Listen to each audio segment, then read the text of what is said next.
I challenge you to a duel. Psh.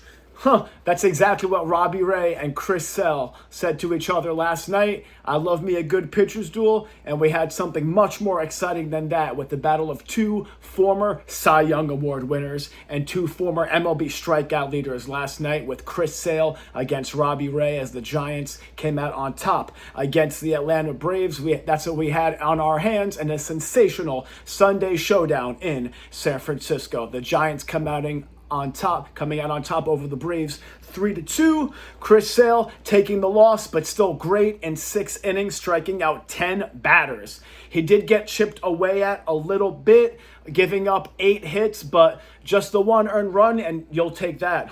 Talk about navigating traffic. It wasn't a bad showing at all from Chris Sale, even though he took the loss. You could say with starting pitchers a lot, it's not always cut and dry with wins and losses.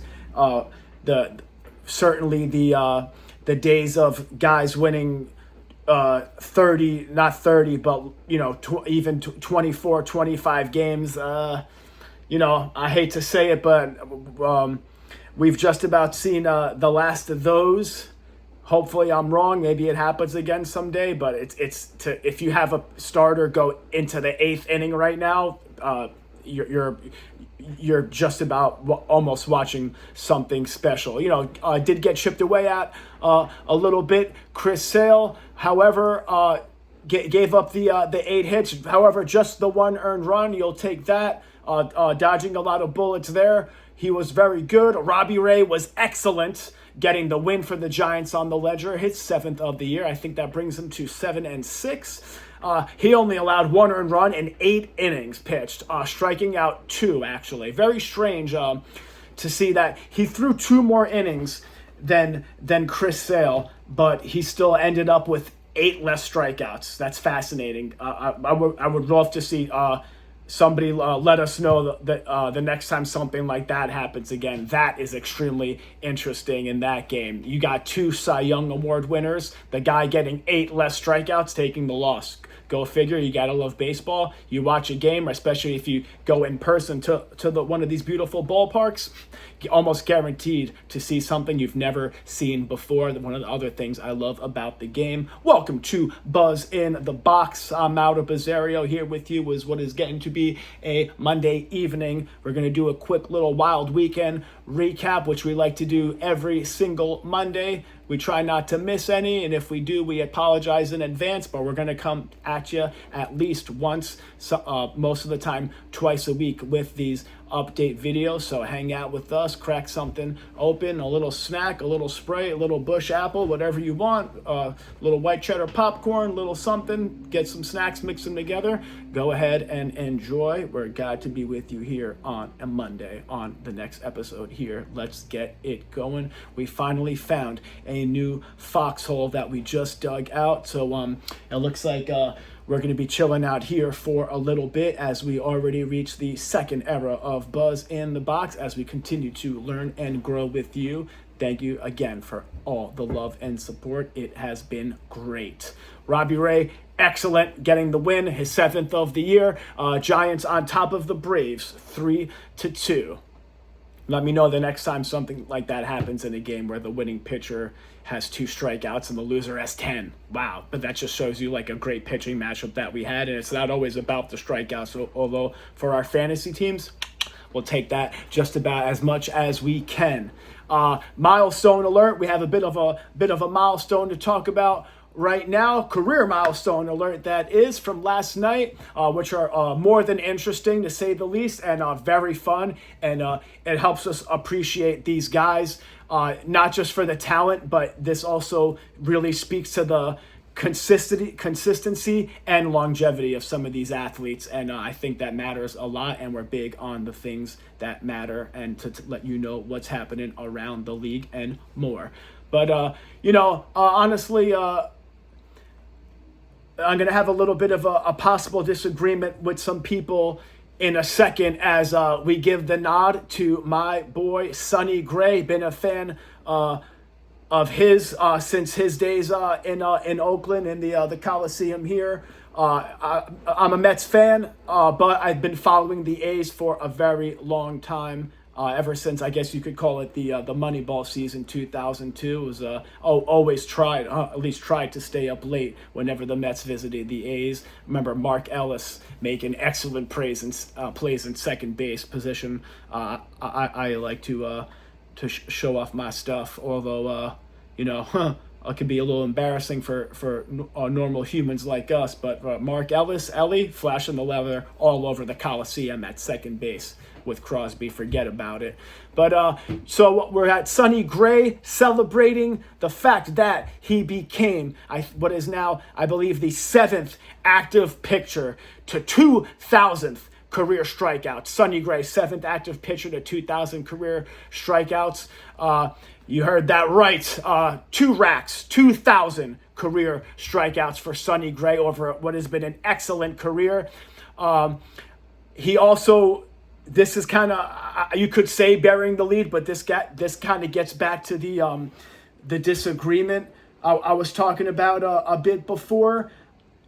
I kind of feel like the 2,000 strikeouts is the bigger story. In case you didn't hear, he also took a no-hitter into the 8th inning, showcasing just how long he's been over his career. Like I said, like longevity, especially with these starting pitchers. We were just saying, like, not pitching into the 8th inning, but taking a no-hitter into the 8th inning, you can count that on one hand, the amount of times that's happened this year. So I feel like that's nuts, taking the no-hitter into the 8th inning and reaching 2,000 career strikeouts the same night. If you're with us, this is the same night for Sonny Gray. What a time. Can you imagine if he held in there? And credit to Ahmed Rosario, by the way, we'll get to that in a second.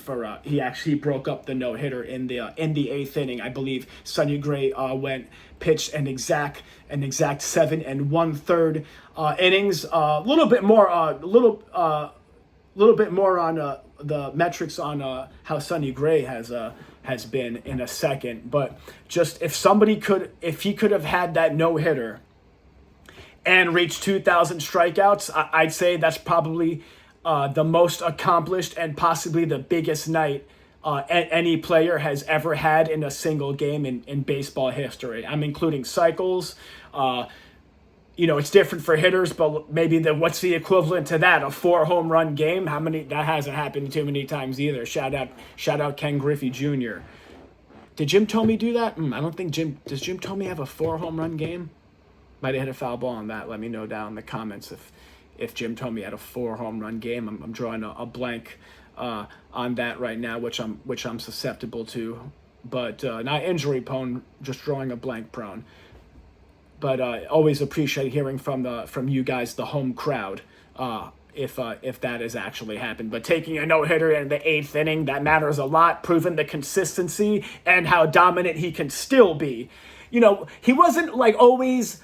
He was never like a 12K per 9 guy, but he was getting, like, in his best years, even when he was like starting to really emerge on the scene in Oakland before he even ended up with the Reds or Yankees. He could get you like 8 strikeouts, maybe 9 if he really had that curveball going. He had a sick curveball. I don't think he throws it as much these days, but he definitely has the off-speed stuff working. Nothing.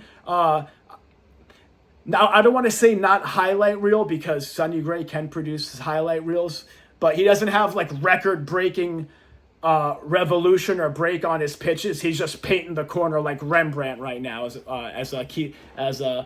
my boy Keith Hernandez likes to say, with Ron Darling and Gary Cohen. Shout out the best commentating booths in baseball, Gary, Keith, and Ron. Don't think I'm alone in that. Over 2,000 strikeouts. Congrats to Sonny Gray taking that no-hitter past 7 1/3. Would have been one of the most successful nights, but the Red Sox ended up picking up the victory in Boston against the Yankees 5-4 in 10 innings, as a matter of fact. Actually, the more you talk about this game, the more interesting it gets, and already arguably the best rivalry in not just baseball, but all of professional sports. Red Sox picked up the victory. It was Jarren Duran driving in Masataka Yoshida, which would prove to be the game-winning run. Boston actually sweeps the Yankees to that not get a lot closer to first place, but every at this point of the season, every bit helps. You never know. Not counting anybody out just yet. Not maybe some teams, but I don't think anybody had that predicted. Red Sox with the sweep over the Yankees. Was it 4 games? Wow. That's pretty nuts. Credit again where credit's due. Ahmed Rosario for breaking up the no-hit bid in the 8th. It was actually the only hit the Yankees could muster against the starting right-hander, Gray. Don't look now, but Sonny Gray is now 9-1 on the year with a 1.11 whip. I like that. As a matter of fact, his last 6 starts, he's gone at least 6 innings and allowed 3 earned runs or less. So pretty much quality start alert right here. He's a machine for Sonny Gray. I'm a big fan of that. If you never, I'm going to start saying didn't coin the phrase quality start machine, but if you have your eye on that, that is the perfect fantasy pitcher. Even if their strikeouts are just decent, that's a must-have. At least a few of those for a championship roster. We want you winning your fantasy matchups by 100 points. And trust me, sometimes it can be done. You could even do it a few times in a row if everything goes great. Trust me, I've seen it. Another thing I like a lot from Sonny Gray here, a little bit after last night, his last 2 starts, 1 earned run allowed, and get this, 20 strikeouts. 20 strikeouts. He had 11 and 9 his last 2 starts, 1 earned run. He's just elite levels of control and command right now.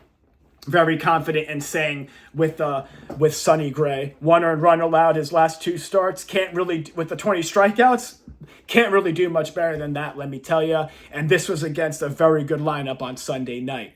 Sonny Gray also has his whiff rate up to the highest it's been since the 2022 season. I believe it was about, I think it was 33%, I think it was 33% on the, or 31% on the whiff rate. I might have that wrong in my notes here, but definitely the lowest since the 2022 season for Sonny Gray, combined with the fact that his fastball rarely gets past, it's averaging about 93, doesn't really get past 94 miles per hour. We're looking at some levels of control and command, as I said, that only perennial all-star players can reach. Kyle Schwarber moving on.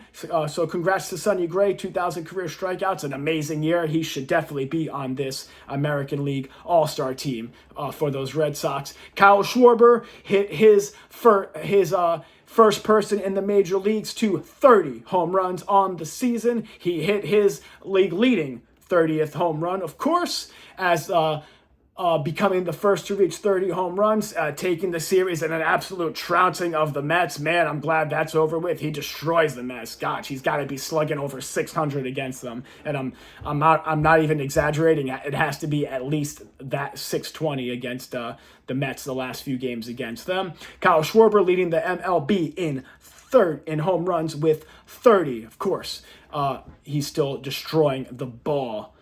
Trouncing of the Mets. The Texas Rangers just completed a 4-game sweep of the still reeling Toronto Blue Jays. Texas actually won by scoring from second base off of a wild pitch. Second base, if you can believe that, in the 9th inning. Man, that doesn't happen every day. Jared Kelenic came in as the pinch runner and proceeded to score the tie-breaking run. That was after Josh Young hit that 2-out double. Seattle had a very rough night. They surrendered 5 runs in the 8th inning to not only let Cleveland back in the game, but to let them take the series as well. Cherry on top, an RBI double by Rhys Hoskins, still doing pretty good. It was 6-5 Cleveland as they take the series home against Seattle. Speaking of comeback victories, another wild weekend. Not to be outdone, it was Mookie Betts and the Dodgers on Saturday, shockingly. A 3-run home run by Betts just days after hitting career home run number 300. That's right, career home run 300. A 3-run home run for Mookie Betts. You heard that right, not long after that milestone. So another one here. Solidified the series win against their division rivals, Padres. 15-3 on Saturday and winning 4-2 over the Padres on Sunday. Another solid start by Emmett Sheehan on Sunday for those Dodgers. He does really need to limit the long ball. However, he did just have the one earned run with 5 strikeouts in 5 innings, so very good. That proved to be all the Dodgers needed. That must be nice. Sheehan really, if he can limit the long ball, that ERA and WHIP is still pretty ugly. So we'll check back in on Emmett Sheehan. There's like a few guys every year where I like to check back in on when they're kind of like peaks and valleys as far as pitching goes. It was David Peterson and oh man, who was it last year? David Peterson, Reynaldo Lopez, and not Blake Snell. Somebody else I had tabs on like that last year, where it's like you didn't know where they were going to go. Looks like we know which direction Kodai Senga is going in, down. The ERA is over 10. Does he?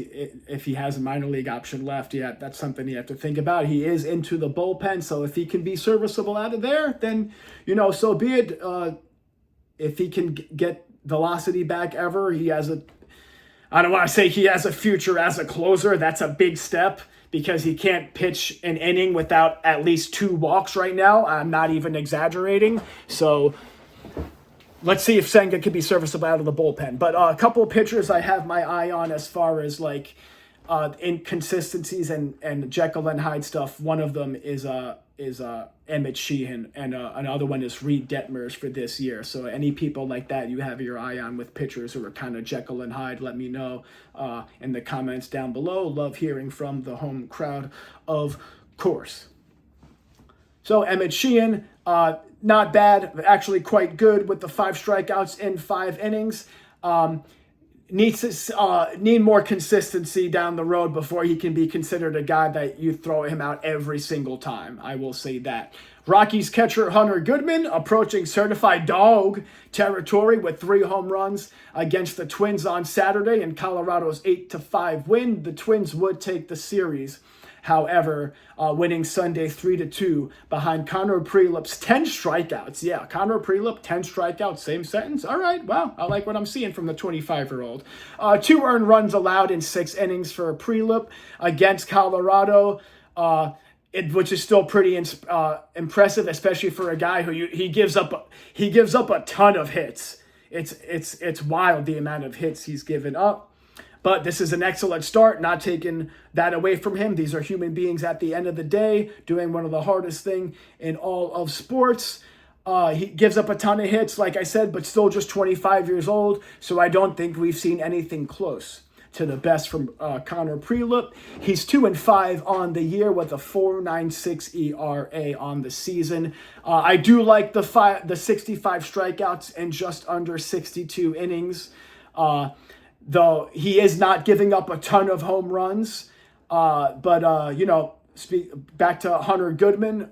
So good on Connor Prelip with the 10 strikeouts and 2 earned runs allowed in 6 innings. Back to Hunter Goodman, that dog will hunt with the 3 home runs on Saturday. He was good will hunting in the series that actually took place in Minnesota, not Colorado. I feel like that matters slightly for Goodman's home runs and for Connor Prelip's strong performance, as a matter of fact.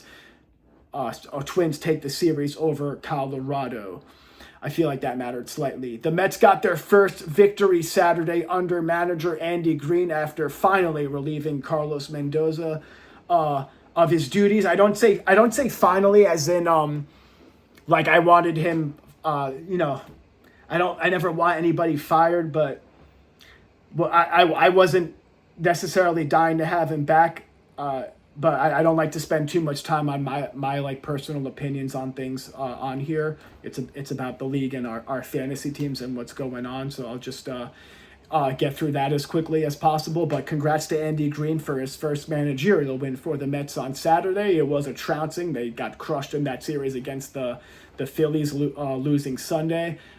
The Mets will be facing the Blue Jays tonight to get through our Mets moment quickly today and battle the struggling Blue Jays in the battle of 2 of the coldest teams in the whole entire MLB right now. But we do have our eye on Bo Bichette's homecoming, as it will be his first time at Toronto since leaving the Blue Jays after 7 excellent seasons.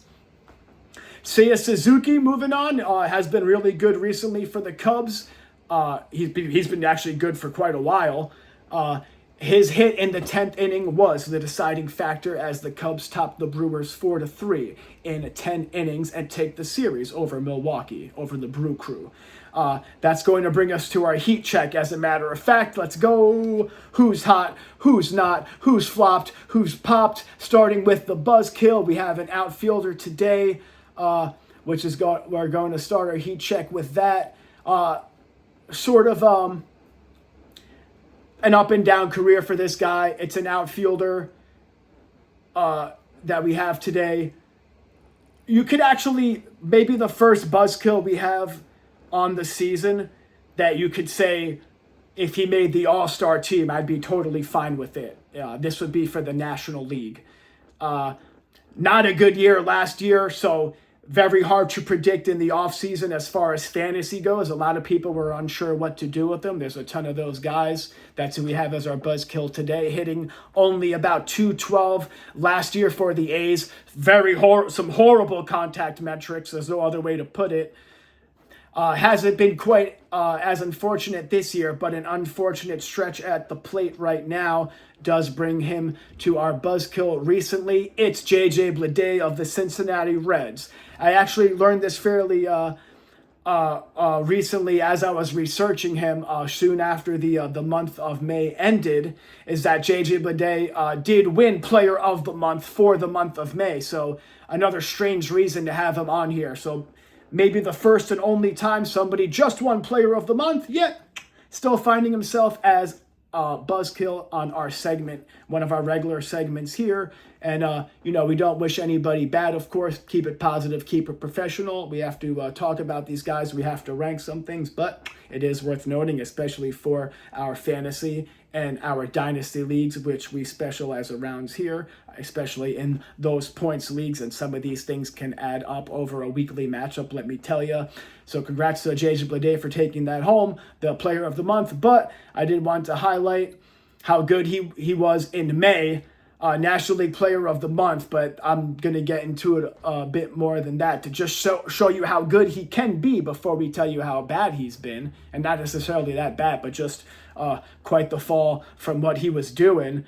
JJ in the month of May, 8 home runs in May for JJ Bleday, and OPS over 1,000 at 1018. So he's slashing 313, 391, 627.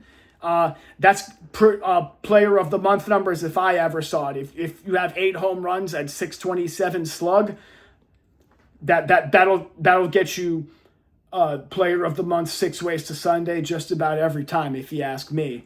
So he was absolutely crushing it. Player of the Month numbers if I ever saw. May 14th against Washington, he had 6 RBIs. So no, we're not knocking him at all. 8 of his 13 home runs this year coming in May, but just 3 hits in the last 11 games for Bleday. His last home run back on June 15th against the Mets. Shocker, of course. And he has now gone 7 games without an extra base hit. Credit where credit is due, though. He's been okay recently. He did have a 2 RBI single and a walk yesterday. So I'm not saying he's been abysmal at the plate or anything when these guys are buzzkills. It's just recent performance. Keep it, like to say, keep it positive, keep it professional. He does have 4 games in a row with a walk based on balls as well. I like that a lot personally. So he's not hanging up zeros for your fantasy team, at least. We'll give him that. I also feel like that matters because it's a sign that he's starting to see the ball a little bit better again. And I think it's just a matter of days or any second now until he starts to heat up again. So keep an eye on J.J. Bleday. He's starting to see the ball a little bit better. But the 241 batting average right now, just the two RBIs and 1 extra base hit in the last 11 games. That kind of does it for me. So Unfortunately, JJ Bidet, for this episode, you are our buzzkill. Sorry, brother, had to do it, and unfortunately, we all know one. JJ Bidet, today's buzzkill. But it is now time for the positive side of our heat check. It is now time to find out who has been unleashed. Who is our certified dog? Let's go. This is an easy decision, and that's putting it pretty lightly. If I ever saw it,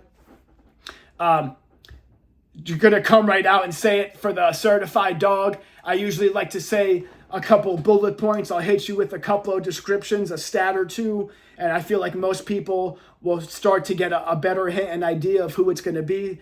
So I keep it usually like a short reveal. Even for the buzzkill, I'll say a couple of things, how they're doing, and I'll tell you who it is for a little bit of fun and a few seconds of trivia. But I have to come right out and say it because not even give you a few seconds to try to guess who it is, because I feel like everybody knows who it's got to be. Everybody knows who it should be.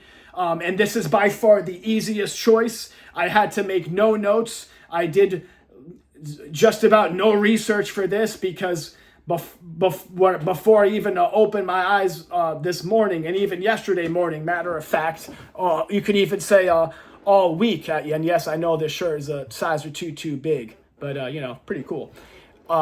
The easiest certified dog pick of all time. I'm sorry, it's Junior Caminero. Everybody knows the freaking week that he's had. Are you kidding me? He is absolutely crushing the ball on another planet. He's playing Road to the Show on rookie mode right now. Let's get into Junior Caminero. This episode's certified dog. Let's go. Third baseman for the Tampa Bay Rays. Oh my goodness. I feel like this is the easiest pick for certified dog since Ronald Acuna had that 3 or 4 homer, 6 or 7 RBI weekend 2 or 3 weeks ago. Man, I'm missing Ronald Acuna Jr. Let's see if he can play more than a couple of games in a row the rest of his career. Man, seriously though, we got it. We got to get these guys back, man. He's such bad luck for him. But to Junior Caminero, I couldn't live with myself if Uncle Junior wasn't the certified dog this year. Slashing 292, 384, 548. I didn't have to check anything with this guy. By far easiest decision ever. One of the best slash lines by a certified dog. Let me tell you, 22 home runs, 49 RBIs. We got to see him starting in the infield for the American League All-Star team. I know Ernie Clement was selected. Him and Shohei Ohtani were the first 2 guys selected. We did a quick shirt on that a couple of days ago. Check it out. Him and Ernie Clement selected for the first starters, but I don't know where exactly Clement will play or if Caminero would play when he is selected, but we have to have both Junior Caminero and Ernie Clement in that infield for the American League.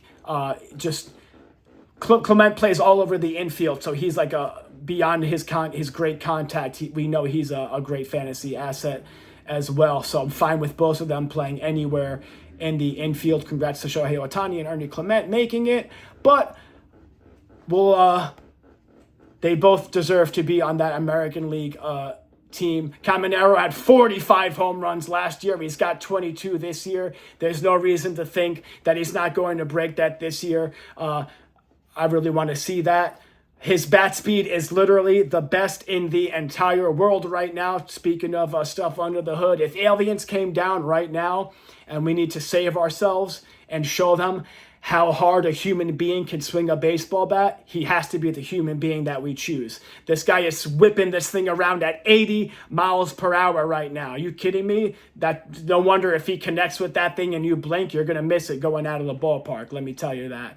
He's not getting cheated anywhere inside with those fast hands. He'll smack that thing the other way, even if it's inside if he wants to. He has his happy zone is just about everywhere. Barrel rate is very good at 13%, and his average ex-velo is among the best in the universe at a tick over 93 miles per hour. Say less. He's also in the upper 89th percentile in walk rate as well. I'm a big fan of that. A lot of good Combining counting things for Junior Caminero right now tells me all I need to know. So he's not just up there looking for the long ball. He's getting on base and producing for his team every which way.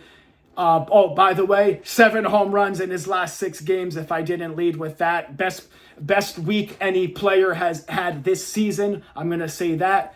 This guy is playing Road to the Show on rookie. That's what I call these top performances. Forget it. 89th percentile in walk rate.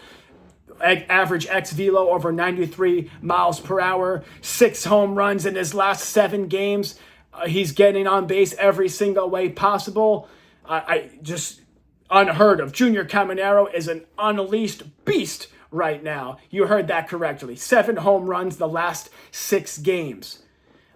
He hit 3 home runs, by the way, back on the 25th against Kansas City. So 3 home runs in 1 game very recently in that span of 6 home runs in 7 games. You heard that correctly. So it's now Junior Caminero, Hunter Goodman, Kyle Schwarber, Andy Pajes, and Colt Keith have all hit 3 home runs in a game so far this year. And I think Colt Keith for the Tigers, who I actually have a share of, he only had 1 or 2 home runs on the year when he had that 3 homer game. So that was much needed for him and his fantasy managers. I expect his power to continue to grow slowly but surely.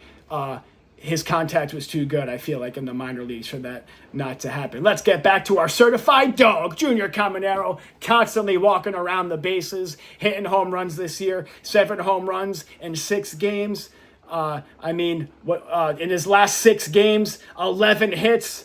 So 7 of them were those home runs, and a whopping 15 ribeye steaks in that span. You heard that right, 15 RBIs. Something else I like real quick, hitting all those home runs and all that production and still only striking out once in his last 3 games. The man is a professional hitter, and he is stepping up to the dish with a plan.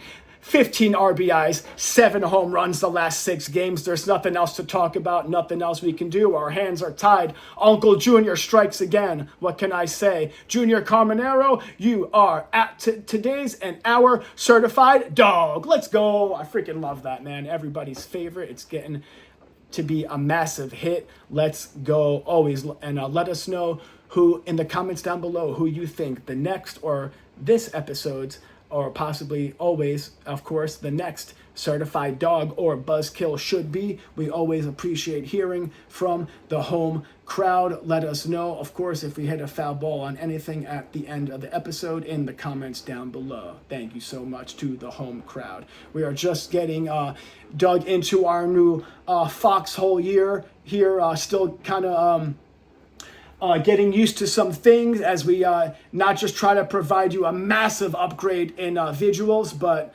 on other aspects as well, other things for you to check out and peruse and keep your eye on. Some other trinkets and treasures we picked up in our travels that will be featuring on our shorts here on YouTube and on our TikTok page as well. Link to that is in our bio on our page, so check that out if you haven't already. We really appreciate all the love and support. It means more than you know. I really like what I'm seeing from Junior Caminero a lot. And as we get dug into our new foxhole here, like I said, not just trying to upgrade the visuals for you and provide a much better service, but as we look to stay organized and upgraded here at the new desk to really step up our productivity, among other things, as we continue to work hard day and night for you and bring you the best fantasy baseball coverage and Major League Baseball coverage possible, as we already start a new chapter here at Buzz in the Box. It's been a very exciting first couple of months, and with you guys as we continue to, and we really continue and look forward to learning and growing with you guys even more. And we're really looking forward to our Home Run Derby and All-Star Game coming up just around the corner. It's really sneaking up on us this year. I can't believe we're already almost at the All-Star break already, and the Home Run Derby. It's starting to look like we're going to be going live for at least part of both of those events. So if that's something that that you guys are definitely interested in seeing, please let us know in the comments, and we'll make it happen. So definitely you can officially start looking forward to us going live for the Home Run Derby and the All-Star Game. So please check that out.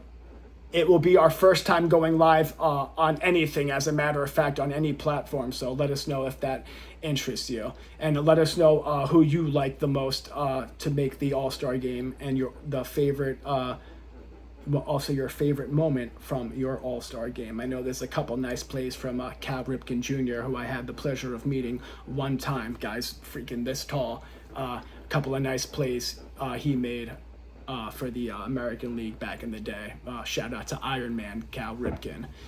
But we're going to be going live for at least part of those events. We're going to be talking baseball. We're going to be checking out some items we picked up here, and we're going to be chatting what's going on. And, of course, we're going to be making a couple of predictions with that for the Home Run Derby. And you can do with that information what you will. You can make it work for you. We're also going to be doing a show a little bit before the All-Star Game, kind of talking briefly about, because whoever's on the All-Star team, we're not telling you nothing you don't know. We're not breaking anything to you. So we'll do like a quick discussion on the year each All-Star is having, but we're also going to be highlighting one player at each position that we think maybe not like should have made it instead of somebody else. Let's just say if there was an extra spot in expanded All-Star team, one player at each position, including DH, and a good amount of pitchers that could have made it. We're actually going to be calling that the Some Star team, with no disrespect to anybody, of course. All great players. Keep it positive, keep it professional, but they might not all be household names to the casual, and they might not be all exactly superstars, but all excellent players that should be at least getting the nod at the All-Star Game and getting that star and getting that accolade next to their name on their career page for sure. I think we're going to be, we will be calling it the Some Star Team show. So definitely check that out before the All-Star Game here at Buzz in the Box. Some player. It'd also be a way to also tell you could be underrated fantasy guys, players to watch out for. So we're kind of going to make it like a Swiss Army knife episode that we like to do. So just a couple more things as we get into our last licks before we get out of here. We're still really exciting things to check out from around the league coming up. So we always look forward to new things to talk about, especially the All-Star Game involving the league that we love, with the best All-Star Game in sports. Have to emphasize that. Still going to be great to watch that. Couple last licks now. Junior Caminero, our certified dog, his teammate Yandy Diaz is officially day-to-day after leaving his last game with the shoulder injury. So we'll check that out a little bit more. The Rangers are sending Wyatt Langford back to the IL. Man, that kind of stinks. He'll be out until after the All-Star break. That's tough for him and his fantasy managers who are trying to get him going. Cubs bullpen took another blow as they lost good relief pitcher Hobie Milner. With he hit the IL with appendicitis. Wouldn't wish that on anybody. I think that's how you pronounce his name, but that's not important. 38 appearances for Milner for the Cubs is actually a team high, so they're going to be wanting to get back into the bullpen quick. They rely on him a lot. Wishing all of these guys a very speedy recovery. Real quick before we finish up, that organization outlook video on the Chicago White Sox, as promised, that we mentioned a little bit after we first started out here on the channel, that's officially up. So about nice little 40-minute deep dive on mostly the current White Sox players, but almost all these guys are rookies. And I think the oldest person we talked about in the entire video is 26 years old. So more or less a quasi-prospect, but a White Sox organization outlook video is what it's called. In the first installment of that series, not going to be doing an organization outlook on every team. So this is like I guess you could say, not limited time only, but it is a limited edition series. So please let us know, you, the home crowd, let us know a couple of organizations you're interested in, especially if they have a good farm system. That'll be something to feature. Or perfect fit for a team that has a lot of good young talent already at the major league club. We'll probably discuss a couple more of those teams in a future episode slightly, as we'll definitely probably do. I can't put a number on it, but a small handful more of those, definitely like single digit episodes of the organization outlook. So please let us know the next team you want to see that about, as we just covered the White Sox in the AL Central. We also cover like their current record, their next like 3 series, and how they've been like doing and like where they rank in a couple of things. So you want to get filled in on a team and highlight their young players and possibly like the core they're trying to build and like a slight projection on how they're going to do in the future. This is perfect for you, and perfect for you if you have a dynasty league, because you're going to get filled on a lot of guys and a couple of guys that you might have. I know I did have one player on that White Sox Outlook video, and not patting ourselves on the back, but we just really appreciate the White Sox timing. We filmed that on their day off, so we figured it was perfect. We were like as caught up with most of those stats as possible. Most of those stats were as of the 23rd or the 24th, so please check that out if you haven't yet. It's one of our best videos yet. Whether you're a fan of the White Sox or not, or whether you want to get like scouting on the enemy, we covered quite a few pitchers as well, and we also talked about their top 2 prospects. What else could you want? Organization outlook on the White Sox, first of a limited series. Definitely want to check that out. But we did appreciate their timing. It was a really fun hangout in that video. They kind of thanked us. They actually won 22-1 the next day. Wasn't expecting that at all. So we finally put the video together about them, and that's how they respond. Definitely not saying it was because of us. Of course, a fun thought, but it did happen to be the night before they scored their most runs in a game since 1970. So we appreciate their timing on that. The next game after, they actually had a walk-off hit. They've had 7 different walk-off hits from 7 different players, as a matter of fact, if you can believe that. So go check that out. Most recent one being Jacob Gonzalez, who we possibly briefly did mention at one point in that video. So you'll really want to see this. You can't miss it. There actually might be something to these young guys over there after all. So we really appreciate their timing again. Thanks again to you, the home crowd, for joining us on this Monday. On your way back to the clubhouse, please make sure to like this video, subscribe to the channel if you haven't already, and please share this with anybody that you think is even a little bit interested in Major League Baseball, and especially fantasy baseball and dynasty points leagues, where we like to not prioritize or not maybe specialize in, but our main focus is dynasty points leagues. But whatever type your league you're in, let us know in the comments down below, and we'll definitely get to you. Throw you a shout out, send over the positive vibes, and let us know the next organization outlook video you want us to do, or any player or team or fantasy aspect we didn't cover. Let us know, and we'll definitely get to it. That's a promise in our next couple of videos. We really appreciate any and all the love we received and support. It means more than you know. We have nothing to hide and everything to gain with you on our side, as we try to cast a wide net and try to cover everything that involves the game of baseball here. It's never just about one team or player, and it's never just about one type of league, whether in a categories, a roto league, you have a 10-team league, or even 15. We got something for you, and we'll have useful information. Trust me on that. Especially one of our next videos coming out will be another Buzzline edition. Been a bit since we did those, where we highlight 3 prospects in single A or high A, double A, and triple A, all throughout the minor leagues, who you have to have on your radar. Or honestly, some of these guys, I'll tell you, you should try to trade for in your dynasty leagues. If you're in a 15 or more dynasty league points league, this is the place you got to come hang out. and we really appreciate you having a catch with us on this Monday. For Buzz in the Box, I'm Mauro Bizzario. It's been a great time. All the love and support means more than you know. Thanks again for joining us. We'll catch you next time.